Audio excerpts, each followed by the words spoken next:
make change. My name is Araceli, and I'm a transition wealth advisor. I like the way you're doing that, like this. I need a haircut. That's why I keep looking at it going, oh Yeah, my goodness, when can I get a haircut? yeah. And as a transition wealth advisor, I like to work with single professional women to rearrange their finances. Today, we have actually a fantastic guest, Marianne Grande.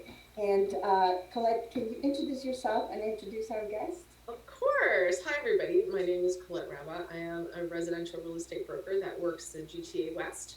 I help home buyers and sellers try and navigate this crazy market. So I don't know if you've heard, but it's a very much of a seller's market right now. Prices are going crazy. Mortgage rates are really low, but that's not what we're going to talk about today. We are going to talk to Marianne about um, separating in or when we had her on before, we spoke about how to, a few little tips of how to separate and be nice to each other, if I can remember correctly. So, and today we do want to talk about things that when you want to separate, you should think about the financial aspects of it before you actually separate. And Marianne's going to give us a couple tips, and we're going to talk a little bit about it. So, welcome, Marianne. Hi, how's everyone today? Great, Marianne. Tell us who you are, what you do, and a little bit about yourself before we get started. Okay, so I'm the founder of Absolute Dispute Resolution. I'm a family law mediator and divorce coach. I help my clients settle their matters as amicably as possible without court involvement. I save my clients about 75% on legal fees and stress and time. Court is very time consuming. I don't know if you've heard, but the courts are closed and only hearing emergency matters right now. So even more so, your matter is going to take even longer than it was. Getting to trial is taking over 2 years on a minimum. And I've heard some of my clients over 10 years. So Oh, wow. mediation's much Through quicker. court, going through the court system. Yeah, getting to trial. I have a few clients who have been in the system for over 10 years and they can't get out of that court cycle. Nothing's getting resolved and it just keeps getting adjourned over and over again, and they're spending a fortune. Oh So That's no. crazy. So I guess it's in your best interest if you are considering separation or divorce to make sure that you explore mediation before you actually go to court. I know. Uh, Well, yeah, and like we said in the last show too, there are two different things here. We're talking about the separation process and then the divorce yeah, process. So if you're just saying that the divorce, you can still get a separation. You don't need to be in the courts for separation if you're amicable. Is that mhm. correct? yeah, And that's then, right. yeah, and then the divorce can wait. That could be something that, as long as the everybody agrees on, selling a house, kids, who's going to, take responsibility for everything, you split it up at that point. That's the separation process, right? Yeah, and that's the difficult part. I always tell my clients that once you've gone through the separation, the divorce part is really just paperwork. Right.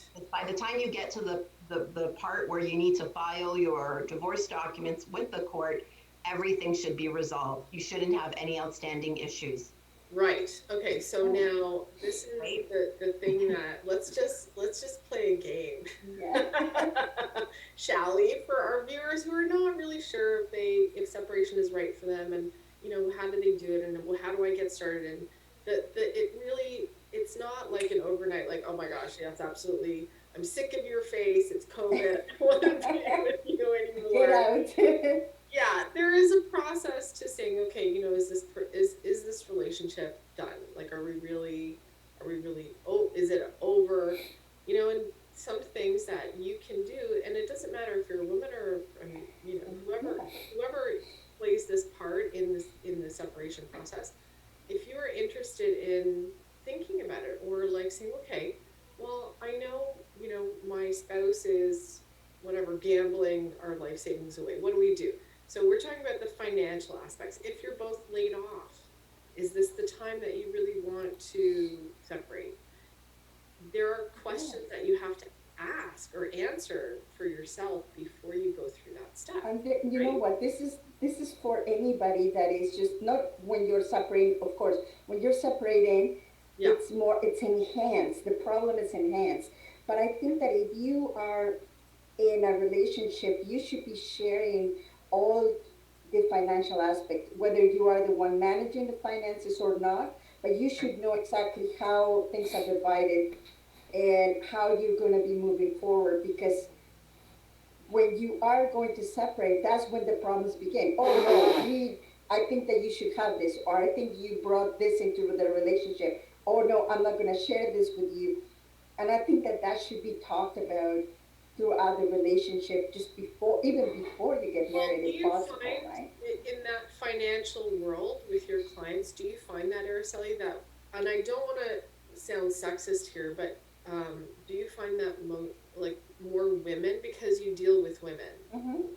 Fi- Well, the that's women your that main, I deal with, they have different, they're at different stages in life. Some of them, right, they're single, they have been single forever, and they just need a little bit of help to, have a process on how to manage their finances. Some right, others are really, on top of everything, and they just need a little bit of direction. yeah, But there's but in others that couples, yeah, well, not doing couples. I have a little bit of both, but I find myself that a lot of my clients, women are really taking charge of well, good, the okay, finances, good, right? excellent, Which is actually really good and encouraging for a lot of people that, because we still have that stigma that most men will take care of the finances, and I've seen it in many cases that right. the spouse, in this case the woman, doesn't take care of any of that. As, oh no, my husband will deal with Well, it, right? that was my case. That's why I wanted to bring it up because that was something that I didn't necessarily. It didn't it just happened that way where, when we were both single people, we got together, we bought a house, and my husband would say, "Let me take care of it. I will take care of it. I will do it." So that was a huge learning curve for me. So this is what we want to talk about today with Mm-hmm. Marianne is, what are the things that we can start looking at now before even we are going through a separation? What are the things that I can put into place to give myself a little bit of um, confidence, I guess, to say I'm not going to be out if he, let's say he, and I apologize for really saying he and she, but let's just say in this case we're telling a story Yeah. where the man is taking care of all the finances, but it's a joint account, let's say. So when it comes to the woman saying, okay, I want to separate now, what are the things that she can start to do even before she approaches her husband to say, hey, we're done. Like, what are we going to do? So, what do you recommend, Marianne, that we can give advice to people who are thinking about separating? Either, whichever party decides to split financially, what are some things that they can do to prepare? Yeah, and I find, I'm sorry if I sound sexist, but I do find that as well. In most of my cases, the man has taken charge of the finances, and the woman always, asks me, I don't know how much money we have. I don't know our account number. I don't know it. So it's really important to, for me, the biggest thing is to open your own account and start saving Well, and I before think it's, before you say anything. I think yeah, that's really important, like financial independence and educating yourself on what you need to do. A lot of people, it sounds silly, but a lot of people really don't know anything about finances. Not only, they have no idea what the balance on their mortgage is, and they don't know what their interest rate is, and things like that, right. and they don't have a credit Insurance. card, Yeah, right? even insurance too, to say, well, what are your Yeah, premiums for insurance? Like, I would have no idea. I have no idea. But this yeah, is the thing that, so that's so we're not saying one, two, and three, but we're saying like the one thing that somebody should be doing right now, even before you separate, is to find out what your household finances look like. Start a spreadsheet. Mm-hmm. Go in, even just by hand, if you want to jot down numbers for a couple months to see how much your utilities are, how much your mortgage or your rent payment is. You know, things like check your credit score. I think that's important too, isn't it? Yeah, I think so. A lot of, it's sad, but a lot of women that I've spoken to also, their husband will take out credit in their name, Wow. you And know, that's allowed? You can even do that in this not like country? it happened to me personally. I'm speaking from experience. Wow. And yeah, and I've they seen it didn't before know, too. Yeah.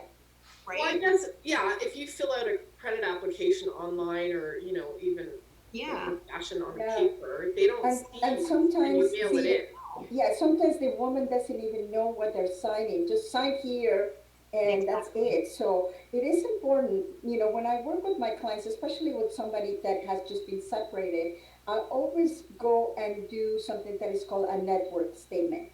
And Okay. though it's just a list of all the assets that you have accumulated, whether it's a home, a cottage, you have a second home, maybe you have some investments, have stocks, maybe you have some life insurance that have some cash value, and Yeah. any other things that it is like, maybe you have a car that is a vintage car, right? That it's really worth a lot of money. Maybe you have art as well that is worth a lot of money. So there's a lot of things that people accumulate over the years together, Right. uh, and you need to put it on a spreadsheet because some of those things, even pensions, right? From if you've seen it, Marianne, if the husband manages their finances and has had a job with a company that has been there for a long time, he's got pension, but the pension also has to be split with the woman. So all of these things, that's what is very, very important to do that up front so you know where to start, right? Because then you Right. can start negotiating. I'm Well, going to give you the house, I keep my pension. Things like sure. that, right? Yeah, so that Exactly. the financial statement is very important, but also you can do it for yourself. So let's say Of you're both course. working and you don't even want to speak to your spouse yet about it because you need to know what is going on just with your finances, how much you have. Yes, you know, Marianne will tell us that whatever accounts that are together, that their joint accounts have to be split 50-50. It gets tricky because with my experience too, I found the time the timing always moves, right? So if you say, okay, we've written a separation agreement, and until we sign it, things Mhm. could change. Like the real estate market, for example, Yeah, because we that think, is okay, our a house big is one. worth $1 million, and then like, you know, 4 or 5 months later or 6 months later, now it's 1.2. Like it's insane. Yeah. So when it's this kind of moving goalpost, it's a little bit difficult to. So that's why we're saying this now, to financially figure all these things out before you even approach your significant other or your spouse. Yeah. You know, to really know what your financial picture looks like first, and then talk to agents if you need to sell your house, if you need to change the ownership on a property too, that's possible. Or let's say you have two properties and one of you can live in one place and one can live in the other, but that's still something that will come later. Write down your wishes. Is that something that you recommend? Yeah, I really do because I always have an intake meeting with each person separately first to know what their issues are and what they want to accomplish in the mediation. Like, what do you want? Right? And Right. I did want to say another thing going back to bank accounts. And this is not something a lot of people think of, but I think it's really important. If you don't know what bank accounts you have and you don't have access to them, you don't know if the other person is taking money out of them, right? And it, although you're going to be doing financial disclosure, he could close that off or she can close that off and not put it on their financial statement. So how would you even know that that ever existed? Yeah. Right. You And don't if know. There we're could have been, talking about you know, Yeah, and if we're talking about high net worth people too, there can be outside accounts. There can be, Cayman Island, watching too many movies, right? Where we Yeah. have these secret, places to hide our money. It's Yeah. not typical. I don't want to freak out anybody, but what Araceli was saying about pensions, I think pensions are one of those things where it's sort of like a secret account where you're like, you can't get my pension. I've been working my whole life for this pension. Why should you get half of it? So, Yeah. like, these are the things that we have to know the law from when, and that's where you come in. Exactly, People right? understand the law. So another thing So, that I've seen is, I don't know if you've seen it, Marianne, but when women are not, or they weren't in charge of the finances through the marriage, they may not have a credit card in their name. So that's what is so important to get credit, your credit score, check it out, right? And start to get or apply for a new credit card, because the credit that you need is if you are moving and you are going to go to an apartment, in most cases they will ask you for your credit score, right. and that will limit Well, you where you're right. going. Even either apartment or Yeah, a house, whatever it is that mortgage. you're gonna do. Yeah, If you need you're to get gonna a buy mortgage a for house it. as well, it's gonna Right. affect you if you don't have any credit, because Of course. having no credit is just as bad as having bad credit. Right. So So This is then, right. Yeah. yeah. So then, what's something that someone can do immediately yeah, to keep their credit good? Let's say. is that something that you've seen, Yeah. Marianne, in the cases that you worked on? I do. And the other thing I see is throughout the divorce process, a lot of people's credit really declines. Excuse Right. me. So the credit declines, right? Because there's legal fees and so forth, and they're looking for a new place or whatever the case may be, whatever the money's spent on. But that starts to affect their credit as well. But in terms of speaking, before they make the final decision, yeah, definitely credit score, you need to figure that out, because it's just like you said, Araceli, like if they don't have any credit in their name, that's a bad thing too, Mm-hmm. So some of the right? And things if you that don't know, so some of the things that someone can do to protect their credit is what? Before they even yeah, separate. so check What? it. First of all, you need to know what you're dealing with, right? So Yeah. I would check it frequently, right? And you don't know if there's even been an error in your credit report, right? So even that, check it, make sure that it's okay. You know what's on your credit report too, right? Because like I Exactly. said, there could be mistakes. Your ex could have applied for credit in your name. There could be fraud. Like there could be so many factors. So I Mm-hmm. think you really need to check your credit and start building your credit, your own independent credit. I think that's really important. Yeah, and And Even I if then, think that even if you even people have a when security card, right? yeah, exactly. Even when they people get together, if you've never had a credit card and they're just using your spouse, you should make a point to have your own. So then it's accumulating credits, like your credit, it has a rating, because in the case you need it, it's always Yeah. there. So right. So, and then you mentioned protecting oneself too. So, you want to separate yourself from any joint accounts, any joint credit cards. What Yeah. else? Like change your Um, passwords. And a big one that a lot of it's ironic, but a lot of people don't think about it is their will. That is one of the first things I tell my clients in the intake meeting is change your will, because God forbid something happens, you know, well, and life it's not going to insurance. be what you want. When yeah, oh, you're life talking Yeah, about insurance, and life insurance. and the beneficiary, you're Yeah, talking about anything, the yeah, benefit exactly. from your right because you yeah, don't want your spouse to go and like knock you off and then they get They get lots of money, they get the right? benefit. Yeah, no, of yeah, course we're joking about yeah. that. So But yeah, you of course, change your will, right? yeah, and Yeah, like insurance policy. That's really I'm still dealing with that too. Where even though everybody, let's say my car insurance, everybody's off my car insurance, but he was the primary person on the account. So whenever I get notices in the mail, his name is still on it, and then I have to make another phone call. And then finally, one of the people that I spoke to on the other line said, "You have to just totally close it and open one in your name." And I'm like, "Thank you." Now, after whatever, a year, you're telling me that? Yeah. Okay, let's do that. So even not just life insurance, but home insurance, car insurance, everything else that could be joint. Yeah. Make sure you're all separate. Yeah. Okay, what else? Right. And aside from wills, the power of attorney, right? Like you may, a lot of people don't think about that, right? But, or a living will, like those types of things really need to be taken care of like right away, because you don't want your ex to have a power attorney over you. Yeah, that could really be bad. Yeah, probably not a good idea. No, you're absolutely right. No.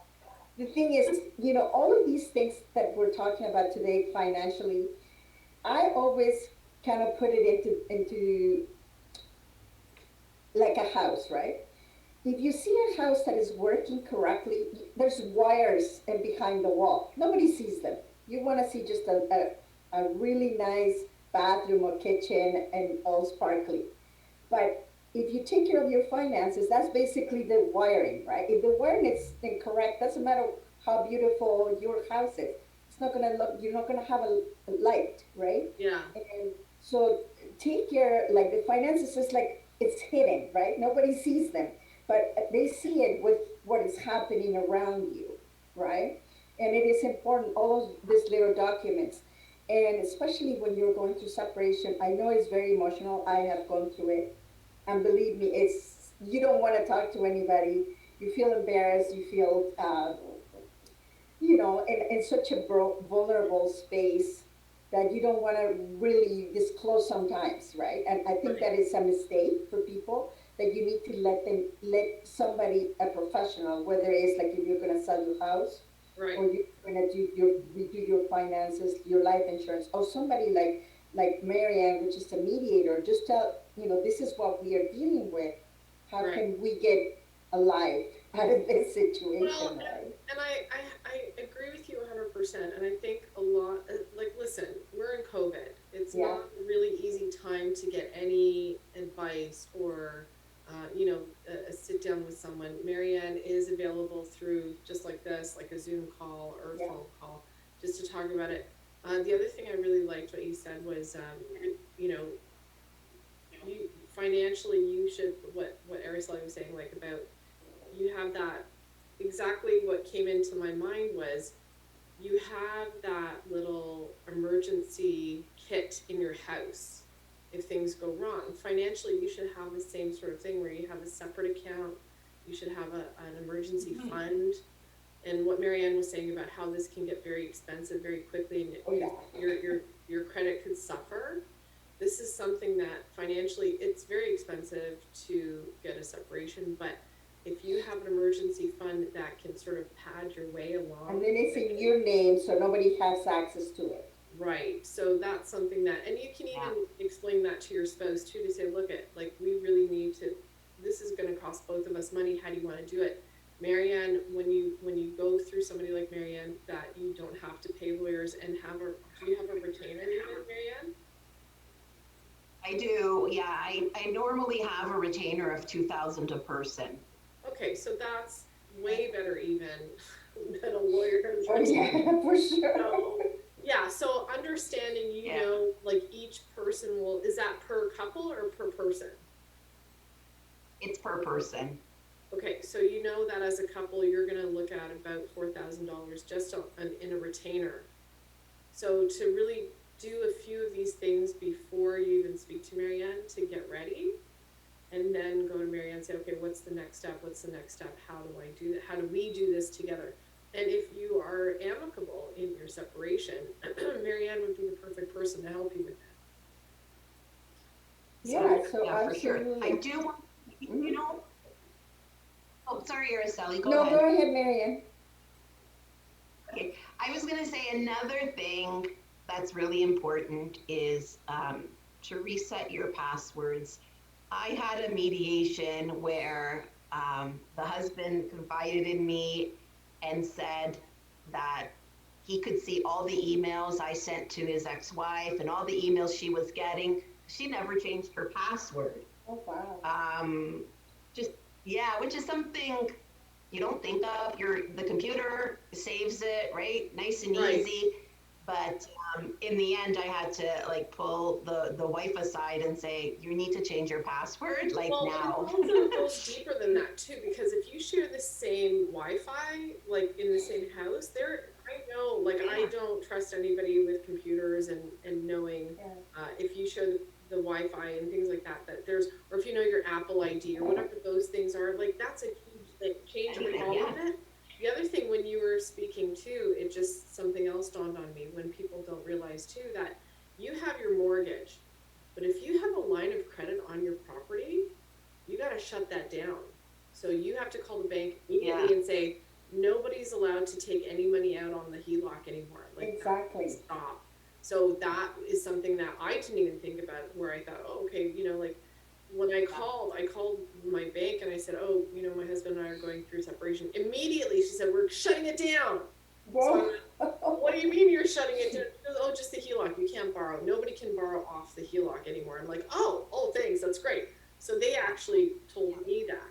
So that's one huge thing, because there's a lot of money sometimes in that HELOC. Yeah. And the thing is, people forget about it, and if you're not in an amicable situation, then one spouse will say, how are we gonna get you here, right? Exactly. Because it's in both our names. So, but the key here is to make the call to the bank and let them know that you want that frozen and that nobody can borrow any money. Yeah. And that's it, right? Right. Yeah. So that's great. We got a couple things down on that list that anybody can. Yeah, another thing that it is here, I think that I'm just going through. One of the things that people don't have now is an emergency fund, right? Yeah. And if you do have an emergency fund with your significant father, it's either you have to talk to them about it and say, let's just split what we have. So we both start kind of incrementing that emergency fund for the expenses. Right. It is difficult when one of the spouses earns more than the other. That's where the separation agreement comes in, where you say, listen, I want to do this, or we want to separate. How do we do this financially moving forward? Because if you have that lifestyle, and Marianne can talk more about that, where there is that big difference in finances at the beginning of the earnings of each party. That's something that you should really sit down with someone like Marianne very much at the beginning, so the one person doesn't lock out the other. I've seen that happen. I've heard of that story too. And it's very difficult. It's very difficult. So is there any other thing? I was just going to say, the other thing is people should really consider, a cohabitation agreement or a prenuptial agreement, because especially if there's that imbalance in salaries, everybody should take those steps to protect themselves, or if somebody's bringing more to the marriage, or this common law relationship, then you want to make sure that you've protected yourself before.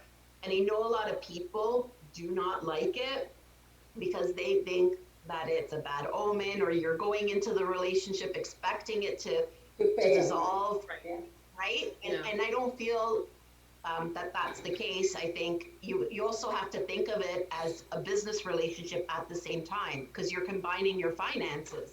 And I think that's really, I think that's really important. That's something I know in my situation, I wish I had. Yeah, right. I think it had happened to. I brought the majority. So when I bought the house, the house was in my name, and I had to split it, even though I was making the payments and I put the down payment. So in the end, had I had done that, that would have saved me a lot of heartbreak.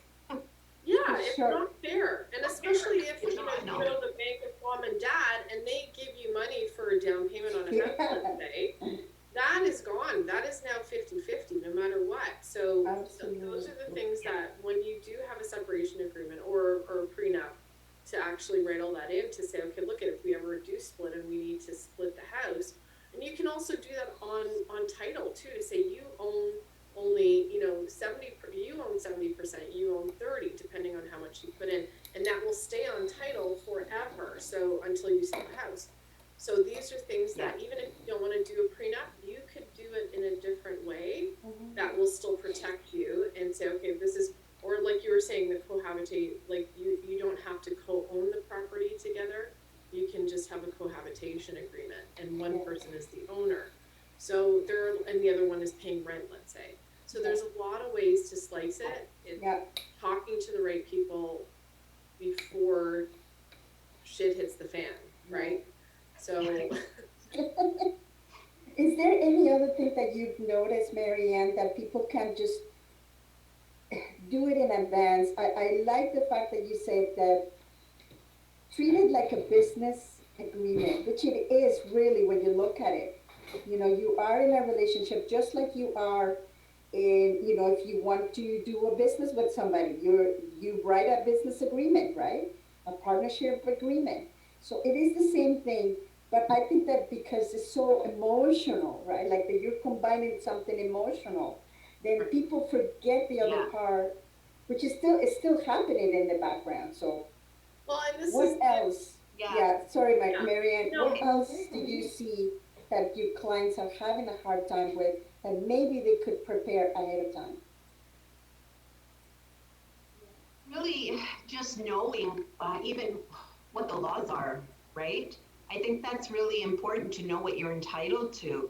A lot of people are in a common law relationship and assume that equalization is 50-50 on that. It's not. And let's say it's not, right? So you move in and the other person owns the house and you're assuming you're going to get 50%. You put money in, right? It's just not in your name. And at the end, they get a big surprise because that's not the way it is. They have to bring it to court under a trust claim and, and then try and get money that way. And I wish they would really change that. Okay, I have a question. That's a law that needs to change. I have a question for you then. So let's say two people do want to move in with one another, but there is no marriage and it is like a common law situation. If somebody comes to you to say, hey, listen, here I am, I'm the owner of the house and this person is going to come live with me. Can you prepare something for them? Or can you assist them on knowing what their rights are or what should be in place before? I would probably direct them to see a lawyer and have the lawyer do up a contribution agreement. Okay, so that agreement will show that you're contributing, what percentage you contribute to that house monthly, let's say. Are you contributing to utilities? Did you contribute to the down payment? Things like that. So I would definitely do that. Yeah, before you even go through anything, you can get something in place. Yeah, okay. That's awesome. Yeah, I would do that and then do a will. I would do a will as well, because what if your common law partner passes away? The house doesn't automatically go to you. That's another thing. So, that is actually another thing that I found out, and that it doesn't automatically go to you. It's pretty scary in some cases, right? So and this can happen over. And I don't know why they don't change it. Right. Well, also living with a person for 20 years, like it's not in the top of your mind. Like you're not really even thinking about it. So I know a case like that as well, where it's an older couple. The woman who is on title passed away. And now there's this man living in this house that he doesn't own and he has no rights to. So it's a really important thing, I think, for anyone to, and especially what we were talking about earlier too, because of COVID, even if it's a best case scenario, people still it's still painful, it's still anxiety, there's still, things can happen, depression can happen, it could, bring up all these things that you're not ready for, even if it's your decision, right? So it's something that we don't know what's going to happen. And because of COVID, things are taking much longer and they're more difficult to even get answers sometimes. Being on hold constantly, like it's not a subject that we are making light of. It is a big deal to get separated. But if you're really unhappy with, we're not saying don't get separated. We're just saying try and do these tips that we've discussed before you separate to make yourself financially a little more prepared, so you don't have that anxiety. Okay, so basically, we're just going to recap what we talked about. So the very first thing that you need to do is make sure that you understand the big picture of your household finances. What's there, understand what you have together, what you don't. Check your credit score, and if you have any outstanding loans in your name or together, make sure that you change life insurance beneficiaries and your wills to make sure that your ex is not responsible for you anymore, and your power of attorneys, right? Can you recap the number two, Colette? Sure. So, like, just to create this your personal financial independence, change passwords immediately, right? Even your Apple ID, everything else is as far as you can go. Yeah, Your everything. Wi-Fi, your house Wi-Fi password. Obviously, if you're still living together, you might not be able to change that outright. But really check everything, all your passwords. Remove yourself from any joint accounts if you can. Open a new account in your name only. You do have to have a discussion. We do recommend that you have a conversation with your spouse about that. Really remove your name or find out what your name is on with utility accounts, any secondary credit cards, if your name is on any of those that your husband may have opened. The mortgage, find out your mortgage and your HELOC, shut that down immediately if you can, so nobody can borrow and buy a Maserati. Go crazy. Okay. And create an emergency fund and have that separate account for yourself.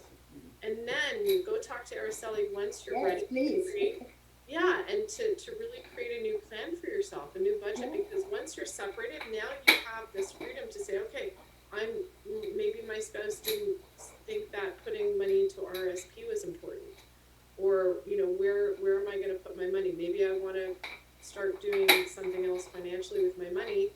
Now that I'm a single person, if you speak to someone like Araceli to say, what do you think is the best place for me to put my money? Then that's something that you can discuss, absolutely. And But yeah, the one thing that I've noticed is that if the spouse, in this case the woman, decides to keep the matrimonial home, sometimes they have no idea whatsoever what it takes to maintain the property, financially speaking, which is all the bills, property taxes, mortgage, and everything else. So that is very, very important to redo your financial statement or your budget with the current expenses without the income coming from your spouse. Marianne, do you have any final suggestions that you can give to our audience? I do have one that's kind of a little bit different that probably people didn't think of. Okay. Change your iCloud password. I did have a situation where a widow remarried and separated then from that spouse, and that spouse changed the password on him, and he couldn't get any pictures or anything from his first marriage. So it was very sad, and so no family pictures, nothing. So little things like that, that's Yeah. it ends up being a really big thing. So yeah, that's it something that is. you wouldn't have thought of, right? No, you're absolutely right. That is something that, get those photos. Honestly, because everything is on the cloud. Everything is on, digital. And even the little cards that are in the, where when you take a picture with the actual camera, you have that SIM card. Like, whoever has that SIM card has all the pictures. It's really not fair. But if there's some way to do it before you even think, okay, let's separate. Yeah. Well, I think the best solution is to have your own cloud account. I know that you can, in some cases, you can share some of it. So take a look at what providers are offering right now. But if you do have your own, it's best. So you can control, or you can just copy over whatever pictures you want to keep. So that is awesome. Well, thank you guys for being here today. This was a very, it was close to my heart, and I think to Colette's as well, because we both have gone, and I believe Marianne as well has gone through Oh, yeah. separation and divorce.